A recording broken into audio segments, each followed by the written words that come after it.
Hello, I'm Barry Daniel, and this is the podcast of the Middle Way Society. Our aim is to encourage a universal approach to living a more integrated, ethical life, avoiding dogma or any appeal to authority.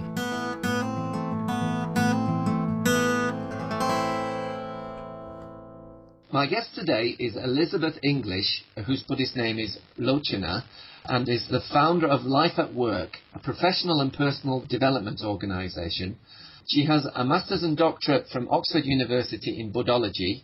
She's a certified Nonviolent Communication trainer and a teacher in focusing with the British Focusing Teachers Association and the Focusing Institute.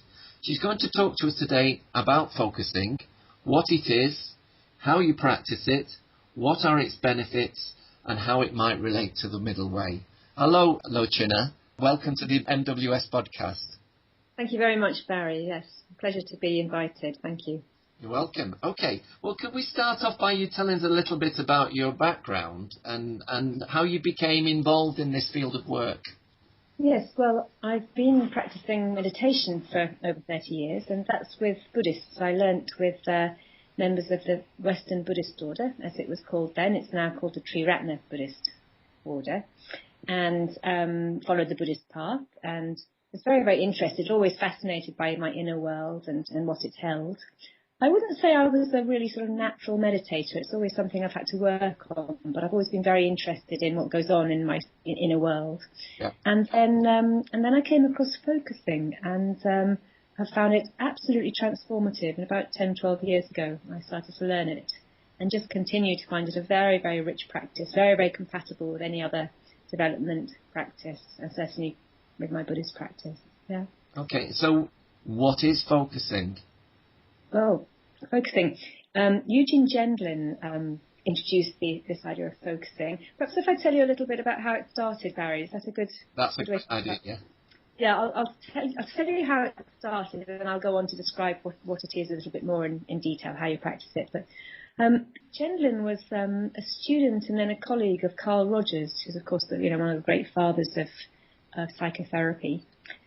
And they were doing a research study, and their research was, what was it that helped people to progress in therapy? Mm-hmm. So they were looking at all the different things that therapists did to help their clients progress. And they had a very broad range of people they were looking at.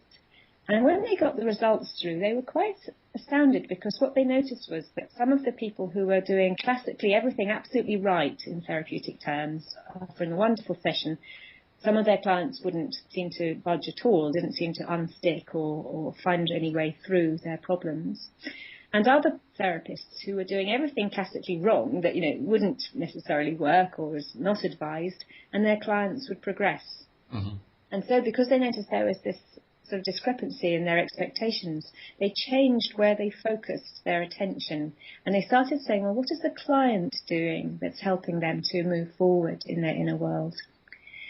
And Gendlin noticed that the people who were able to progress and find a way through were people who could reach a point in their exploration and then sort of stutter and run out of words. So they'd start saying things like, oh, well, this is all about, it's sort of, well, it's kind of about my mother, but it's not quite, it's more also something to do with, and they start doing that, and ah.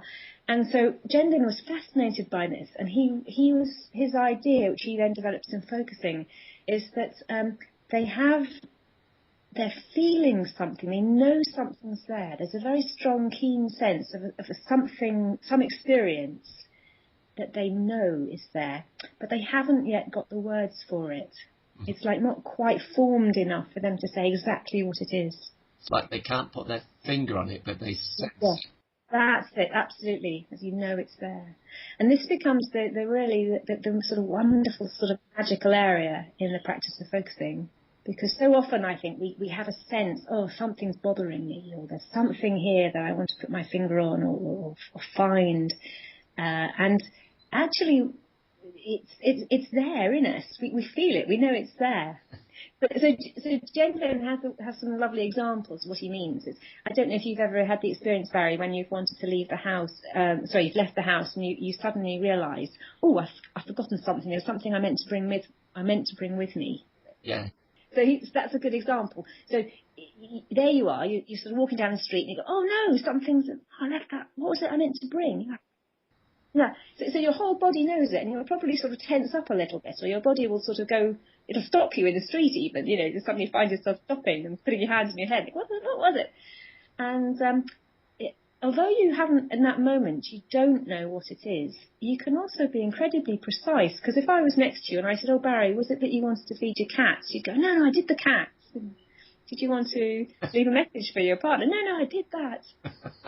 Did you phone your mum? Yeah, I phoned my mum. You'd know, really, you'd have a very strong knowing, real precision. And at the same time, a real sense of something unclear and fuzzy and murky, you can't quite put your finger on it. And then when it comes to you, of course, you go, of course, that was it. And your whole body sort of relaxes and releases, and you're able to, carry on walking down the street or make a plan and what you'll do to make good. So he says that is a sort of a way of seeing it, that there's something there that you can't quite find. It's fuzzy, it's unclear. And yet within that unclear space, there's all this incredible sort of precision and knowing, and there's so much in it. Mm. And do you think also when you've had those experiences and you've eventually been able to tap into them, that gives you a certain confidence with them that saves off frustration? Because I've had those feelings, but I know that often that if I stick with them, then it will unravel and it will come round, as opposed to being really frustrated. And does that make any sense? Definitely. That I think what happens in the focusing practice is you get more and more used to making room for whatever is in you, and actually to giving it huge credence. So if you've got a sense of frustration or upset about something, I think as you practice, you build up a huge respect for the inner world, that it's there for a very, very good reason. And then that there's always something deeper and richer and really important inside any experience. Okay, so that's that was the sort of insight that Gendlin got. So then what did he do? How did he develop that? Yes, how did he develop that? So in a way, he developed this practice of what he calls focusing. Now, focusing is not about concentrating really hard and being able to, always keep your mind on one thing. It's not what he means by the word focusing. In fact, he's very sweet, Gendlin. He'll say, oh, it's a terrible name. I shouldn't have called it that. But then I didn't know what else to call it. So it's not, it's a hard thing to name. But what he's getting at is that when you go into this space and you make contact with what's there, that's sort of semi-known, hasn't quite got words yet, to start with, it's probably a little bit unclear. And what is it that's there? What is it I'm feeling? What is this frustration about? Whatever. And as you give it space, as you give it this particular type of contact and particular kind of relationship, which I'll explain in a bit, yeah. Of course, it begins to become clearer. It begins to come into focus. Mm-hmm. That's what he means by focusing. It's this process of coming into focus. Yeah. Of what's beyond our immediate conscious recall at any, in this particular moment. Yeah. So shall I tell you a little bit about how you do that then, about the actual practice? Right. Well, all right. So you can do it with a particular issue that's bothering you. It could be something about, I don't know, supposing you're having to move house or something, and you might say, okay, I've got all these funny feelings around moving house, which I haven't quite put my finger on. So you could choose an issue. Or you could just go inside and begin to contact your inner world and just see what comes to you. Mm-hmm. So you tend to do it in a pair. You can do it by yourself, but it's particularly effective in pairs, and it's a very, very good way to learn as well, to do it in a pair. The partnership is very important because, of course, well, as Gendlin says, you are interaction. We are made up of interaction, so it helps. So there's something magical about interaction. But the main thing is that it's about developing a relationship with oneself. So as a focuser, I'm also listening. I'm listening inside. So focusing is really a process of very, very subtle and skilled inner listening. Mm-hmm. So if you're there as my partner, Barry, listening as well, And maybe, as you learn focusing, the partnership is very good. The listener might make lots of lovely little echoing sort of phrases and responses, which will help. But you're supporting me to listen.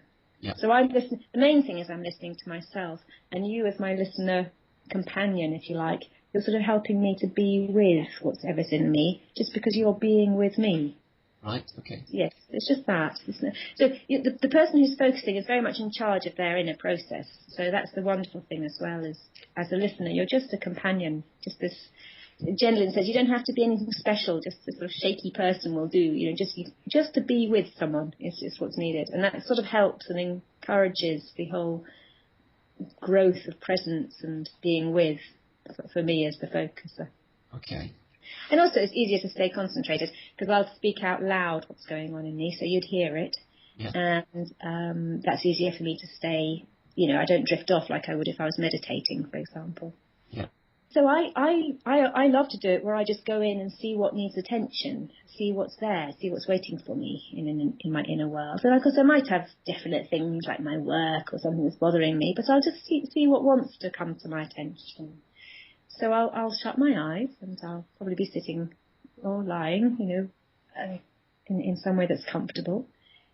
And I'll just take a moment to just sense inside me anything that's, well, if you like, anything that's between me and feeling completely all right. That's a good way to put it. Is there anything there that's in between that sense of me feeling as I am now and me feeling completely all right?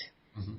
That's something will often come if you think of it in that way. But sometimes you go inside and what's there is a lovely, lovely feeling. So you can really surprise yourself and then you just want to give that space. So the important thing here really is that you're going beyond what you already know. Anything that's familiar, has already got the words, is probably not what you're looking for. You're looking for that sort of felt sense of something there. And it's probably a combination of a body sense and an image, or a body sense and an emotion, or perhaps an emotion and an idea. It'll have probably a bit of a mix.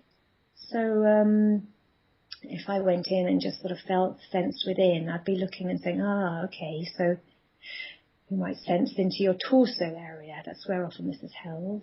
And I'd say, well, okay, I can feel something around my chest, heart area. And actually it's got a little heaviness to it, so there'd be a heavy feel. So I wouldn't be trying to put many words in it. I'd just see if the words fitted. Mm-hmm. And then a listener might say, okay, there's something there which has a heavy feel. I'd hear it back, And that opens up a lovely process of what we call resonating. We're trying to see, does that fit? Is it a heavy feel or is it something else? And giving it a bit more space. So it's like we slow things down hugely. And I'd be going, well, it's not just heavy, it's also got a kind of dragging element going into my stomach. I can feel that. And as I do that, actually a bit of an image is coming to me. And I don't know why, but it's coming like a sail of a sailing ship. I've got that kind of triangular, going down, sort of triangular thing into my belly. But this image of a sailing ship comes, and so you see what I mean. It's very fluid and flowing, and you just sort of follow what's coming in your inner world. And are you normally in the same room with your co-listener, or is it often on the telephone? Or? Oh well, I learnt it, and I did that in person with a focusing teacher, Kay Hoffman, who's a very wonderful focusing teacher in Bedfordshire. But she does a lot of work on the telephone and on Skype when she's teaching people who can join courses, remotely. And it's surprising how effective that is. Having said that, I think a lot of people like to meet their teacher, and I certainly think there's something very helpful doing it in person. Nowadays, I do it mostly by phone with Kay, who's my friend and focusing teacher still after 10, 12 years. Yeah. But I do a lot of work remotely just because I'm busy and I'm so used to focusing. I can be just as effective that way. Yeah. Okay, then. So what happens next? Okay, so yes, you're in your inner world. You're discovering all these things, and you're thinking, well, what's the point, maybe, or something like that. And this is where, Gendlin, of course, in his book, Focusing, very well worth reading. And he describes 6 beautiful steps. But he himself, he says, well, actually every focuser does it differently. And a very wonderful teacher called Anne Weiser Cornell, she's written a book called The Power of Focusing. And again, she's got a slightly different frame. But they all have the same kind of approach, which is that you make contact with what's there in your inner world. You give it lots of space. You might start by making contact and sort of saying, well, how does this feel from the perspective of what's inside, or what's needed here, or just little sort of prompting questions, and you allow it all to flow and see what comes. And the magic is that just by being with and sort of letting it come into focus with this resonating process, Gendlin talks about finding a handle on what it is. It's about this sort of sailing ship and this funny, I was describing a funny sort of triangular feel. So you're left not really knowing what that's all about. But the fascinating thing is that as you sit with it, as you just give it presence, as you give it just this being with company, things begin to become a bit clearer, or your whole body begins to sort of respond. A little bit like in the example I gave you of walking down the street and realising there's something you meant to bring. And when you suddenly realise, your whole body goes, yes, of course, I meant to do such and such. So I can give you some lovely little examples from my experience. Shall I share a couple of little insights that I had? Okay, because again, it just illustrates the complete magic of the mind and how wonderful, the inner world is, how much it holds. So I was doing some focusing several years ago, and I never forgot this. I was having a particularly difficult time with a particular relationship, and it was often with me. And I did this focusing session, and I was sort of deep in there trying to understand why I was feeling such a sort of, what all this sort of emotional pain was about and everything. And I got this image, this little flash of a beautiful little bear. In fact, I've just got him over there on the mantelpiece. He was a little cast iron bear money box I was given as a child, and I love him. He's very firm, very grounded. And he flashed into my mind, this standing bear. And I just thought, this is my mind just playing tricks, it's just, like little images come, and I try to go back inside and what's all this about, and trying to sense its shape, its colour, its form, find an image. And I was struggling, and again this bear came into my mind, and it happened 2 or 3 times. And of course, by that stage, trusting my inner self as focusing has taught me to do, I stopped and I thought, let's give this image some space. I have no idea what it's about, but it's come. And I gave this image of a bear some space, and into my mind, as clear as a bell, the words came, I can't bear it. It's such a beautiful little example of how our mind uses imagery and even puns to explain. And when I found that phrase, it was absolutely clear that's what I was feeling, that there was something about this difficult relationship, and something in me just felt I cannot bear it. Yeah. And it was such a relief to sort of put my finger on that. My whole body shifted. Yes, that's the feeling. So you might think that's a sort of grim place to end up, to realise there's something you can't bear. But actually it wasn't. It was a sense of relief that something in me felt it had been heard and seen and acknowledged. And that is the main thing you're getting at with focusing, that you're able to give acknowledgement and let something breathe in there, and then it can move forward. Then it can find its sort of living forward energy that Gendlin talks about. Even if it's very painful. Well, you see, as soon as you've got some way of being with it, there's more than just the pain. You're slightly bigger than it. Yeah. There's you around it. So this is where it's very focusing is so beautifully consonant with Buddhist practice and theory, because in Buddhism you might know there's this idea that you're not a fixed self, that you're always in flow, and there isn't a sort of fixed entity there. There's always the process of change. And in focusing also, you say, well, actually, I'm not the pain, that there is this pain sort of in me and flowing through me. Yeah. But and sometimes it gets stuck. So the focusing process will help you sort of just give space to it and for it to unstick. And something can move forward there. As soon as, it feels like this. It feels like I can't bear something.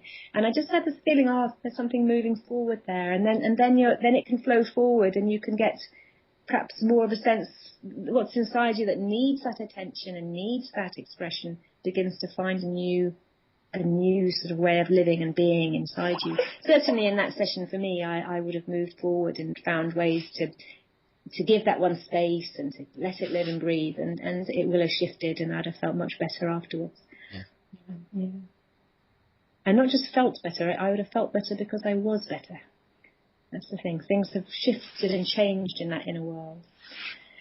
So really the whole process is that you're becoming more and more able to hold whatever's in you. And it can be quite contradictory things, that there'll be some joy and happiness about something and at the same time some doubt or struggle with it. You know, we're very, very rich. We can hold more than one experience. And very often we don't give ourselves that much space to realise, there's many facets to this, and to really be able to hold them. So it's like a kind of increasing our ability to welcome whatever's there. I mean, you said earlier, Barry, that you run a guest house, and I expect you know the Rumi poem, The Guest House. I do, yes. Yes, it's very famous. Everybody, lots of people love that and use it as to help this idea of let's welcome what's in us. This being human is a guest house. Yeah.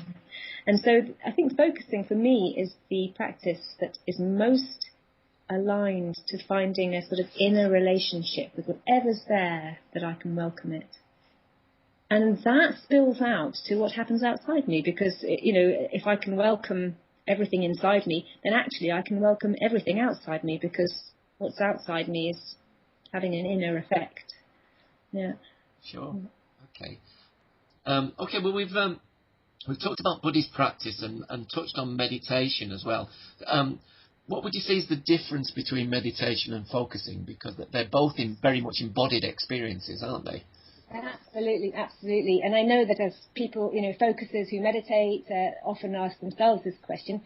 I think the difference is around inner relationship. So classically in meditation, if you have some thoughts or feelings or impulses coming your way, you might just acknowledge it, see it's there, label it even, and the image is of letting it pass like a cloud in a blue sky. I think that's a very common approach in meditation. In focusing, you're doing a slightly, almost the opposite, really. You're saying, well, there's the cloud. Let me become absolutely fascinated by the cloud. Mm-hmm. In fact, you're recognizing that you're probably swamped by the cloud, or you're sort of merged and into, you're probably right in the middle of the cloud sometimes, and you just think, oh my goodness, here I am. I can't see beyond this. So what you're doing is developing a relationship with what's there. You're turning towards it very, very fully. You're saying hello to it. You're even more subtly than that. You're seeing if it's all right to say hello to it. So you're kind of letting it speak to you from its perspective, or you're feeling it. Well, how does it feel? Does it want my attention? Does it not? Mm-hmm. I use the metaphor of people walking into a room. If you're sitting in a room and somebody comes through the door, you'll sort of probably, as they come to the door, without thinking, you'll probably be picking up on how they are. And are you going to bounce up to them and say hello, or are you going to give them a bit more space, or they look a bit sad, so you'll just be a little bit more tentative? It's like that. You're developing this ability to really relate to what is inside you in a way from its perspective as well as from yours. So you're not in charge in the way that you are in meditation, where you might decide, I'm going to let this go, or I'm going to do this, or I'm going to go and breathe more in my body. In focusing, you're just being present with, and you're giving tremendous space and tremendous respect to whatever comes, and letting it sort of tell you what is needed. Yeah. Okay, well, that. It's all about inner relationship, which of course is there to some extent in meditation. It's just incredibly more subtle and developed in the focusing practice.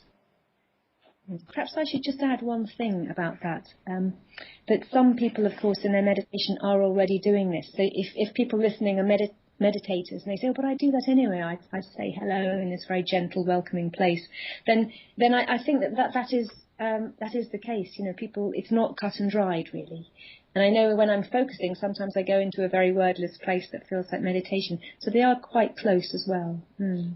I'm just thinking of an experience I had 2 or 3 years ago. I'd been on 2 or 3 week retreats at Gaia House, and the first 2 were absolutely lovely. I had some great experiences, and then the third one, about 3 or 4 days in, I woke up in this really shocking mood, and then it was compacted by the fact that how can this be happening? I'm supposed to be having a great time, I'm on retreat, and I just remember having this really sort of burning sensation in my chest of indignation, and it was almost like a furnace. But I recognised what I needed to do was just really. It was actually quite difficult to actually touch that at times because it was so strong. But I'd go away and come back and just feel around it and gradually sort of. But that was all my focus. That was the thing that needed my attention, and just gradually going back and having a look at it. And so in a sense, I think I was maybe more focusing in that way than That's what I mean. In meditation, meditators will often turn towards experience and give it space. And I think focusing's got a lot to teach us meditators about how to do that. It's got such a sort of understanding about it. But just what you were saying, it's also incredibly natural. Like you knew, didn't you? Something in you knew, it just needs this kind of attention. And it isn't something stuck on or extra. It's something we do naturally. We naturally turn inside and say, what's this that's bothering me? And try to feel it. Yeah. And in fact, I often like to point to that natural process. We do it even if you're sitting in a cafe and someone says, do you want, ice cream or cake for dessert? You'll sort of pause, you'll go within for a second or two, and you'll go, I think I'll have fruit instead. So there's something in us that knows. We touch base with something inside us. But we tend to do it very quickly. So in focusing, we slow that down and really listen to what's wanted and how's it wanted. So it's a natural process, but it's one that we slow down and really begin to see how we make those decisions, how it is or what it is that's needed. So just taking that analogy a bit further with the ice cream and the chocolate cake, where normally you're saying we react in a sense rather than respond. So are you saying we don't give ourselves enough time to touch base with what we really want? So are you saying that focusing can help us make better decisions? Absolutely right. And it's classic, if you're painting your room or something like that, or decorating your house, there's so many decisions to make. Or you're in the shops, you're trying to buy something, and which do I get, which shirt, which colour?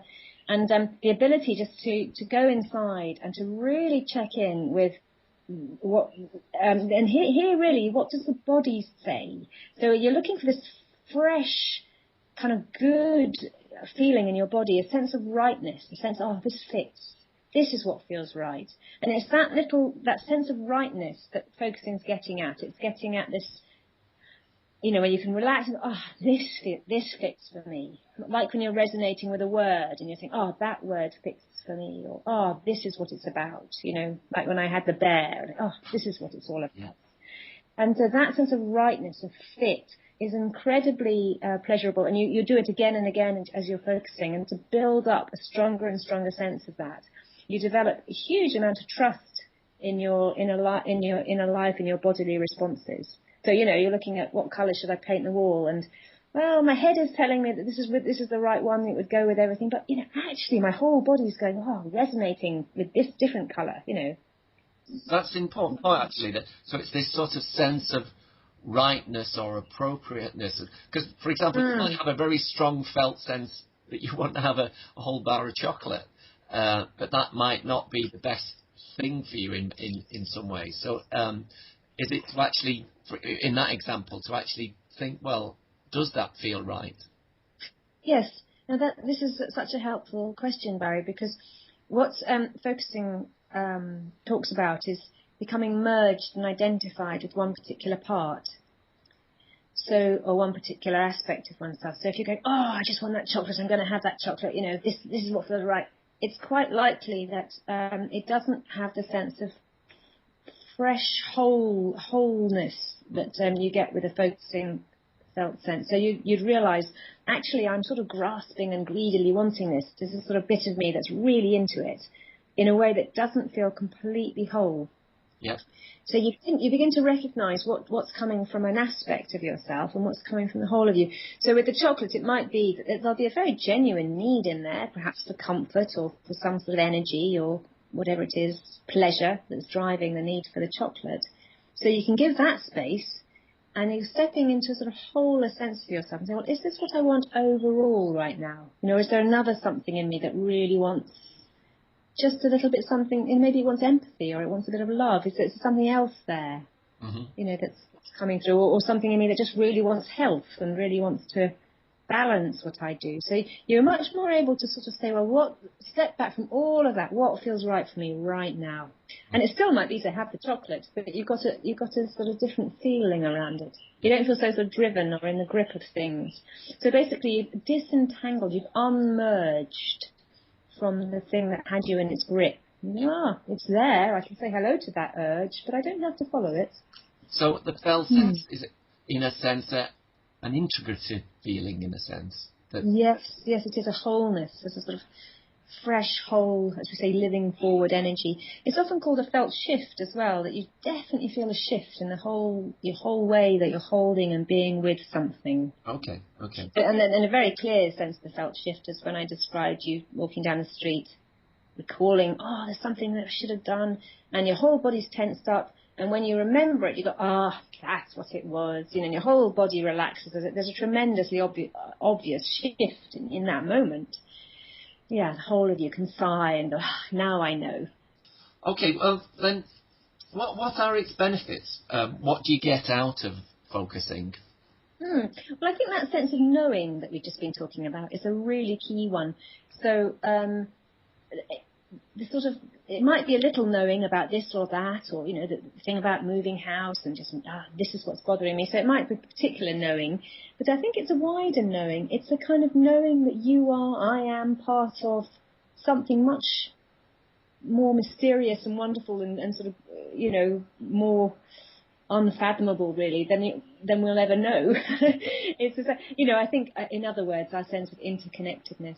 I mean, there's a really beautiful quote I absolutely love by Gendlin. Shall I share it with you now? Yeah. That he says, he's talking about experience, and he says, experience is a myriad richness. We think more than we can say. We feel more than we can think. We live more than we can feel, and there is much more still. Oh, that's brilliant. There's this idea that there's much more still, this kind of connected sort of sense of you know, oneself as a process of connecting and with the universe, with everything. It's a wonderful sense. So there's a coming alive, there's an aliveness there, and an ability just to, as I said before, to sort of welcome and hold whatever comes towards you. Okay. You know, inside you or outside you. Yeah. Does it have any limitations? I should have actually added that I think that also has a health benefit. I think that the freshness, that good feeling, is very much a healthy, holistic thing. Limitations, I would say, the limitation can sometimes be in our ability to be with. So it can take, some people absolutely get it immediately, the sense of, you know, giving something space and finding an image or a body sense, and it just totally makes sense to them. Other people really struggle. You know, just teaching it, as I have done for a number of years, it's evident that sometimes people are so used to being in their inner world and being very much under the sway of an inner critic or an inner advisor telling you should do this, you should do that, or criticising what's happening. But of course, those are all different voices which all need their own space and attention, and sometimes people are very in the grip of one of those and find it very hard to just be with what's there and let it be. And sometimes they're always giving themselves advice or telling themselves it should be different, and it's quite hard just to say, well, this is what's here in the inner world, and let me really respect that and sort of find a way of letting it live and breathe. Yeah. What is your understanding of the middle way, Lochana, and how does it relate to what we've been talking about today? This is we could almost start again with this question, Barry. It's such a big one, really. But what a lovely place to finish as well. So the middle way and how it relates to focusing. I think I've got two answers, really. One is a bit philosophical. Shall I do that one first? Go for it. Oh, okay. Well, for me, it's what in Buddhism is called no self or non-self. The idea that there isn't a fixed bit of me. And there I find focusing an incredibly useful practice, because it's always sort of reminding me that I have all these different things inside me, something which feels this, something which feels that, something that wants this or that, but none of it's really me. I can be with any of that. So it's not like I'm just a sort of flow. It's hard to say what you are, but just there's this broader sense of just being with, or awareness. Yeah. That's much bigger than anything inside it. so in that philosophical way, it really fits for me with the idea of well, Gendlin says, there's a contentless self, in a certain way. It's full of different things, but it's just like energies or bubbles in the sea. They come to the top and they burst, and you're just left with the waves. Yeah. I don't know if that makes any sense on a... No, that makes a lot of sense. And it's not just Buddhist philosophy as well. I mean, a lot of neuroscience and present-day philosophy, like complexity theory, all backs up this idea of not self. That's it. And you mentioned another way of looking at the middle way. Yes, I think in a very practical way. I think... very often someone will say to you, well, how do you feel? And they'll sort of expect one answer, like you feel good or bad or something. And I think focusing is just this lovely process of knowing about complexity, sort of saying, oh, well, inside me I've got something feels good and something feels bad, and I can hold both. Yeah. So in that way I'm sort of often in the middle. I'm sort of sitting there saying, well, there's this and there's that. And so if somebody around me is upset or cross or, annoyed, I can actually do that for them as well. I'm okay, so you've got this frustrated bit in you, and something in you is really angry, and there's something else, this thing, and there's more, and there's something else in you probably that's different from that. So again, I don't get so overwhelmed by the experience. I can sort of stand there and kind of just say, oh, here we are, we've got this and we've got that. That's great. And my last question, Lochana, how would people go about finding more about your work and what you're doing and focusing in general? Yes, well, I think for the focusing in general, it's just tap into the web, British Focusing Association, and also just tap in focusing, and you'll probably, or focusing will come up as the American site as well, the Focusing Institute. They both hold lots of wonderful information about focusing. The British Focusing Association will also have a list of all the teachers, and you can see someone who's close to you, and it's a wonderful website, so very well worth visiting just to see who's teaching and what courses are running. Yep. So that's a good way. Also, there's Gendlin's book called Focusing, just Focusing. There's Anne Weiser-Cornell's book I mentioned earlier called The Power of Focusing. Yep. She's also written a wonderful book called The Radical Acceptance of Everything, which is just a wonderful title.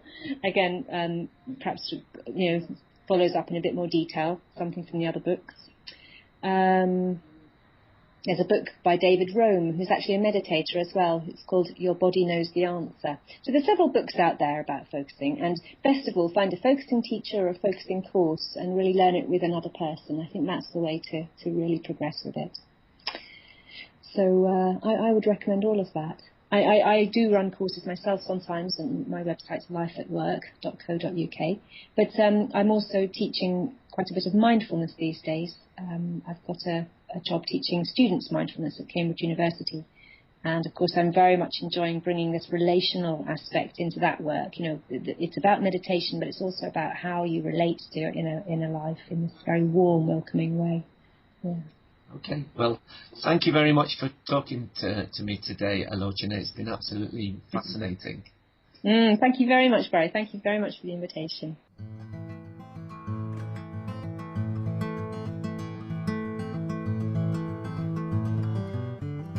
You can find out more about Middle Way philosophy at www.middlewaysociety.org.